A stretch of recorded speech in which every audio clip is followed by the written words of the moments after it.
We're back at the Marlis mango tree. Of course, it has a ton of fruit this year, but there are just tons of fruit on the same panicle.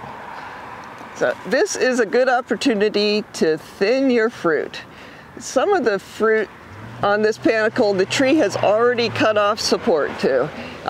This is a good instance that's all yellow.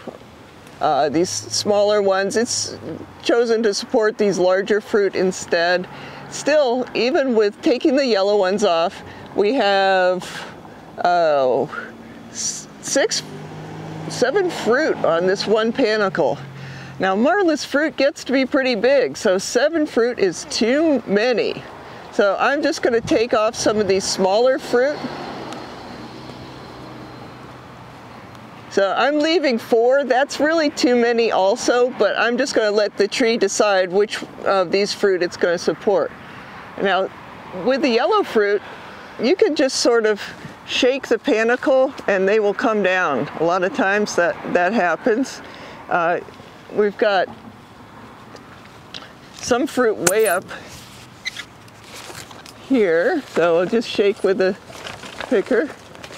Now, you really don't have to do this. This is sort of you know, if you get frustrated with looking at the little yellow fruit, you know, it's just a good way to accelerate their decline. But as I mentioned in other videos, not only do you want to remove the yellow fruit, but you want to remove anything that has any possible defect. These 2 fruit, even though there's only 1 fruit that remains on the panicle, these were ready to go. They're both turning yellow. That one's yellow there. This one not only is yellow, but it also has sort of a scab kind of look on it. Got some on the lower level here, so that's good time to thin the fruit when they're just really small. So, and here's one that has a little defect in it. Let's see where we are. Yeah, there's, right, I guess that's shows it a little better. So anyway, anytime you see a defect in the fruit, take it off. Let the tree support the best fruit possible. You know, a lot of these fruit, as I say, will just come off on their own, but some of them with the defects will be supported for a long time. These were ones that would have come off. They're starting to turn yellow.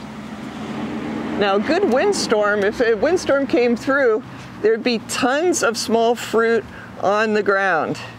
Usually this is not a concern because it would have been fruit that the tree couldn't have supported anyway. So don't worry if you have a lot of fruit that falls from your tree. Basically, the trees usually cannot support all of the fruit that they set. And then when they do set a lot of fruit, if it's within reach, you can select the best fruit, the biggest, prettiest fruit for that panicle, and then take off the rest. Usually it's you know, 1 or 2 fruit per panicle, but it does depend on the size of the mango and the size of the tree.